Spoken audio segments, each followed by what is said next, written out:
Faith in it requires you to operate from a place where your problems are already solved, even though they're staring you dead in the face.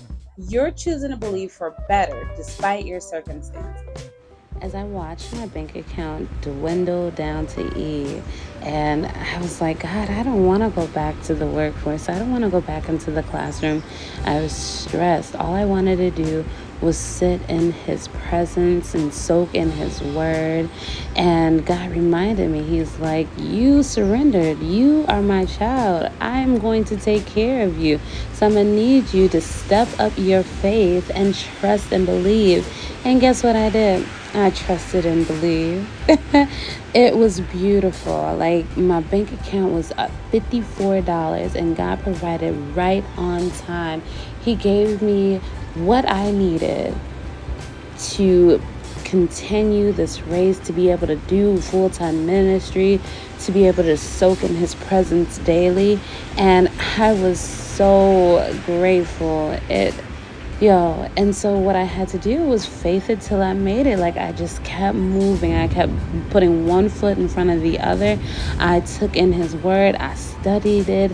I created this, ministry that God led me to do. And I just been just so in love with his word. And I just wanted to share it with the world. And I've been doing that. And God has been blessing, showing up right on time. Faithing it till you make it requires that you step up and show up for whatever God is calling you to do. No matter if you feel that you are unqualified, you don't have the resources, you don't have the money, you are showing God that you trust him, that you believe in him, that you have faith in him, that he is going to supply everything that you need to continue the race. Keep showing up at that job. Keep promoting and marketing your business. Do what you need to do with what you have so that God can amplify it with his blessing, with his favor. If we could do it all, why would we need God? What would be the point? And when God shows up, you better share that testimony. Share it so that others will believe and come to Christ as well. Faith it till you make it. He will be like a tree planted by the streams of water that produces its fruit in its season, whose leaf also does not wither. Whatever he does, it shall prosper.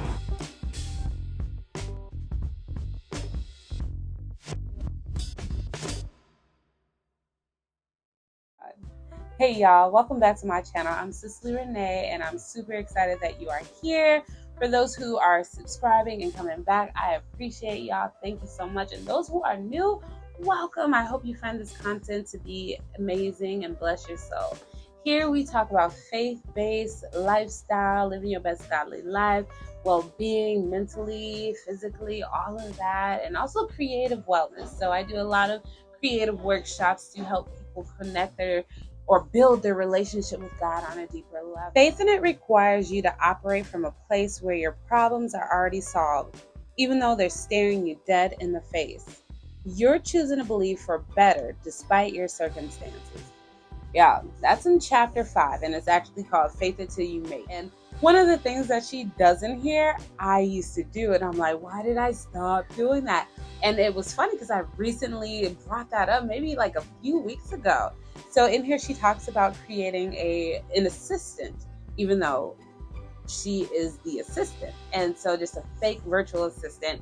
And I used to do that for my blog. I would be like, reach out to a certain name, which is her assistant. And I was doing that for a while. And why did I stop? Anyways, so I just really enjoyed this chapter, Faith in It Till You Make It. Like, I'm going to read some things that I highlighted that just stood out. So there's a point in this part where she was going to this open comic, program, and there was someone that was like, we need a host for a new comic show or whatever. And no one said yes. And so she said yes. And so what she wrote, the other comics saw as unwanted responsibility, I saw as divine opportunity. And so, like, when you have that opportunity to step up, even if you have no idea what you're doing, it's all gonna work out. Like, you have no idea. I would step out on faith, not having all the resources or whatever I needed, and God just provided what I needed, and I just kept going. Like, I just didn't stop. I kept on moving. And so I just really love that. Here's another one. It requires you to jump in head first, knowing you can't swim, but trusting that God will provide a life raft. That's what I was just talking about. God will provide what you need as long as you step out in faith. And I've been doing a lot of my Bible study the past couple of days, and this word keeps popping out at me. And I was just like, okay. So I do feel like I want to dive deeper into this particular word, and it definitely came out of this chapter as well. And that word is believe. And I'm just like, man, if we just believe, things change. And I'm like, believe for better, believe in God, believe that He will provide, believe in God. And I'm just like, okay. And I was thinking, I was like, how do I know I really believe? Like, how do I know there's no doubt lingering in the back of my head? And I wrote in my devotional actually this morning, and I was just like, this is how you know you believe. So in her book, she says, blessed is she who believes that the Lord will fulfill His promises to her. She says, it doesn't say, blessed is she who has done the most, or blessed is she who wrote a business plan. It just says, blessed is she who believes. That means that your belief and your blessings go together like chicken and waffles.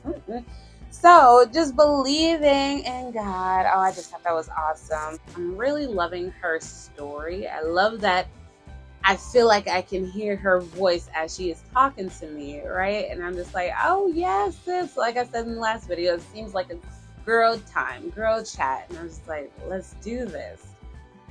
So in spiritual intelligence, one thing that really stood out to me, but also was confirmation and just letting me know that I am doing what I'm supposed to be doing, or I am doing it the way God wants me to. So one of the things it says you want to meditate on the word, right? You want to develop this relationship with God, this friendship, right? And I'm just like, I have been calling God my best friend the past couple of weeks. I was like, He's my best friend. And it's because I have been soaking in His presence. And so I get to hear Him, I get to see Him, I get to feel Him daily. And so, like, one of the blessings that I have right now is the fact that I can sit at home in peace and quiet while working, but being able to study and soaking in His word. And I'm just like, okay, building that friendship, building that relationship, trusting and believing is definitely going to take my spiritual life to the next level. And so I'm really enjoying this. I did not get as far as I wanted to in this book, but I will. I'm continuing to read as well as doing my devotionals. And so what are your thoughts so far? If you are reading this, I have just finished chapter 3.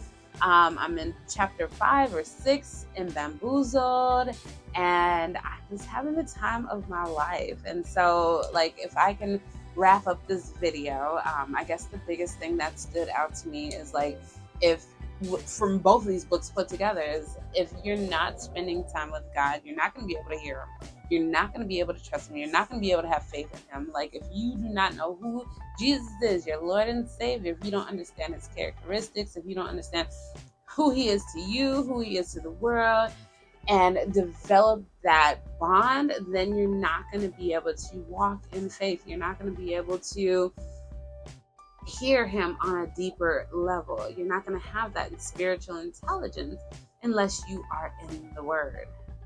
Y'all. So sometimes you have to faith it till you make it, but you have to be able to believe in God and trust in Him to know that He will take you to where you need to go, fulfill His promises. But you got to believe. You just got to believe. And if you're not believing, then what's the point, right? All right, in the comments, I want to know about a time where you faked it till you made it. I want to know all about it. Spill it all, sis or brother. I want to know. All right.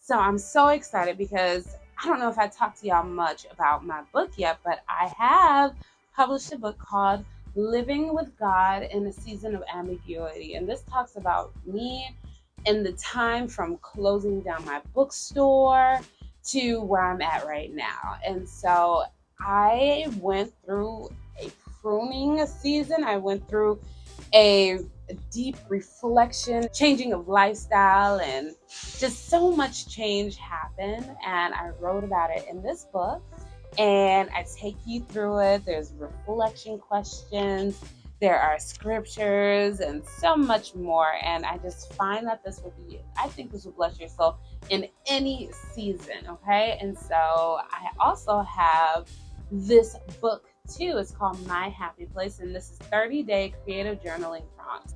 So in this book, there are 30 different prompts, but there's also space for you to doodle and create in here as well. And so I really love journaling. I don't know about you, but it helps me process. It helps me, reflect and plan for the future. For the first 12 people to go and grab this book, you're going to get these two for $15. So that's a huge deal because this book is $12.99 and this is $9.99. And so I really want to put this in your hands. I want you to go through it. I want you to journal in it. I want you to really take it in. See you in the next video. Peace and blessings.